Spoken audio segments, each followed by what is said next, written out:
Salut les pâtissiers, c'est Christelle, c'est la rentrée. On va donc faire une recette aujourd'hui pour les enfants et vraiment typique de la rentrée, des Choco-B'N. En voilà un de ces petits biscuits, donc c'est des petits sablés en fait garnis d'une ganache au chocolat au lait. C'est vraiment délicieux et ça fera toujours super plaisir quand on ressort de l'école de retrouver ces petits biscuits. C'est parti pour la recette. On commence par la pâte à biscuits, donc c'est une pâte sablée. Vous allez mélanger ensemble les farines, le sel, la poudre d'amande et le sucre glace. Moi j'ai utilisé deux farines différentes, mais c'est pas obligatoire, ça donne un petit goût supplémentaire. Et si vous n'avez pas, vous utilisez simplement de la T55, ce sera très bien. Je vous mets tout le matériel et les ingrédients en barre d'infos. Vous ajoutez le beurre en morceaux et vous mélangez jusqu'à avoir une texture sableuse. J'ai fait au robot, mais on peut faire à la main, bien sûr. Voilà, là on a bien la texture sableuse de la pâte sablée. On ajoute un œuf. Et on mélange cette fois-ci jusqu'à ce que la pâte s'amalgame.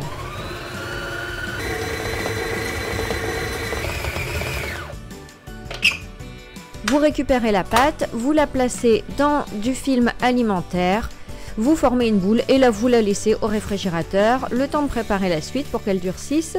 Vous pouvez même la préparer la veille, il n'y a aucun problème. On passe à la ganache, donc vous coupez le chocolat au lait en petits morceaux. Vous le placez dans un récipient. Vous le faites fondre. Alors c'est pas grave, c'est même mieux s'il n'est pas complètement fondu. Il va finir de fondre tout seul, surtout le chocolat au lait, c'est assez sensible quand on le fait fondre. Vous faites chauffer la crème liquide avec le miel et quand elle est bien chaude, vous allez la verser en 3 fois sur le chocolat fondu en mélangeant bien entre chaque ajout avec une maryse. Pas avec un fouet, là on ne veut pas incorporer d'air. Donc au début vous allez avoir une pâte un petit peu dure, c'est normal. Et puis au fur et à mesure que vous allez rajouter de la crème, eh bien le chocolat va s'assouplir. Voilà, on rajoute le 3e tiers. Toujours bien chaud à chaque fois, vous réchauffez si jamais il y a besoin. Et on mélange jusqu'à avoir une préparation bien homogène. On laisse redescendre entre 35 et 40 degrés. Et là, vous ajoutez le beurre en morceaux et vous mélangez jusqu'à ce qu'il soit bien fondu dans la ganache. Vous laissez revenir à température ambiante. On récupère notre pâte à biscuits. Vous l'étalez entre 2 feuilles de papier cuisson. Donc, il faut l'étaler assez finement, 4 mm maximum. Et avec un emporte-pièce en forme de smiley, je vous mets les références en barre d'infos, vous allez découper des petits bonhommes. Si vous n'avez pas l'emporte-pièce, faudra faire tout ça à la main. Bon courage. Vous les placez sur un cile-pâte ou une feuille de papier cuisson et vous placez au congélateur pendant 10 minutes. Pour le dessous des bonhommes, moi j'ai pas enlevé les yeux et la bouche, j'ai laissé comme ça, mais on peut faire les deux en fait, ça marche avec les deux, j'ai testé les deux.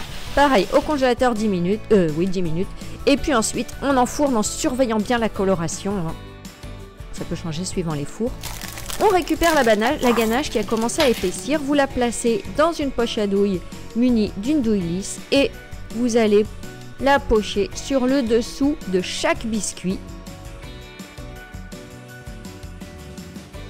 Je vous ai fait plusieurs plans parce que c'est tellement gourmand cette ganache. Vous avez vu comme elle est bien brillante. Elle est vraiment nickel. Donc si vous avez fait des yeux et des bouches sur l'envers et sur l'endroit des biscuits, ne vous inquiétez pas. La ganache est assez épaisse, elle ne passe pas à travers. Ça marche très bien aussi. On recouvre avec nos petites têtes de bonhomme en appuyant légèrement, juste assez pour que le chocolat commence à ressortir un peu au niveau des yeux et de la bouche. Je vous en montre un dernier. Donc n'hésitez pas à mettre une bonne dose de ganache, ce sera bien gourmand. Et si la recette vous plaît, je compte sur vous pour mettre plein de pouces bleus, vous abonner à la chaîne, cliquez sur la clochette, ça vous permettra d'être au courant des prochaines vidéos. Merci! Ça y est, la recette est terminée, j'espère qu'elle vous a plu. S'il y a d'autres recettes de petits biscuits comme ça, industriels, que vous aimeriez que je vous donne façon maison, et dites-le moi en commentaire et puis je ferai des essais chez moi. Et puis si c'est concluant, je les posterai sur ma chaîne. À bientôt, ciao!